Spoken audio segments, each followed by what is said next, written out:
My book, Journey to Hopi Land, is about our culture, how we were here, and then the Catholics came and try to convert us into Christianity.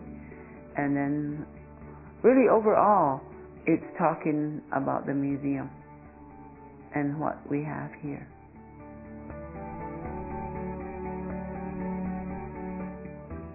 A lot of people come here to the museum. They ask about the write-ups and stuff that we have here. Well, can we copy this? Can we copy that? And one time I was talking to one of the vendors, which became a good friend of mine, and I was telling him, I need to write up something.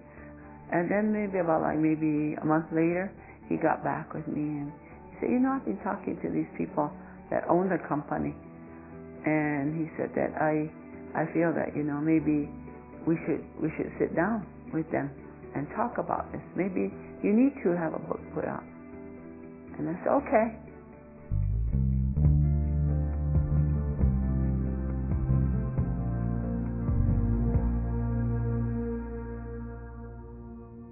At 9 years old, I left from here on a Mormon placement program, which was at a young age you get lonely and you're placed in some home that you're not really familiar with. And being with Anglo people, it's really a different kind of lifestyle. I couldn't really call them mom and dad because they were not my mom and dad. And it was like I cried at night. I never really got involved within that religious cycle. It's just that I was put in there as a child. You don't know what you're getting yourself into. I would never want to step back in the church. That's not my belief. That's not where I belong.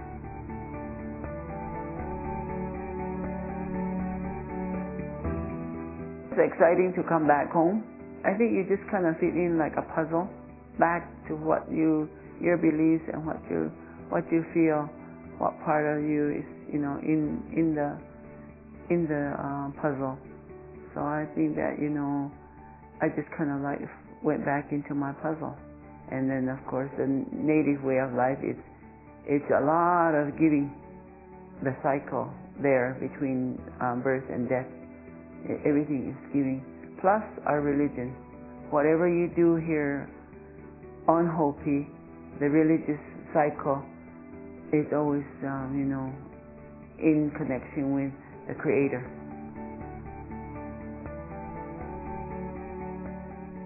It took me quite a while to learn the Hopi language because I wasn't really versed in that. When I met my husband, that's where I think I learned how to talk Hopi, and I had to converse with my mother-in-law in Hopi. And up to now, I speak both languages.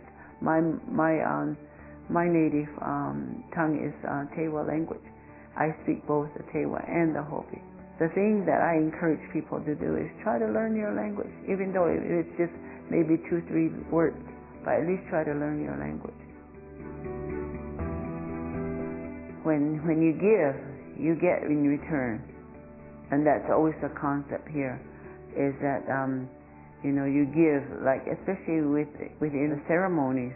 Our belief is that we don't mess with Mother Nature. Just like I hear we're sitting on the richest part of the land. To me, it's just nothing but dirt. But I don't know what's under there.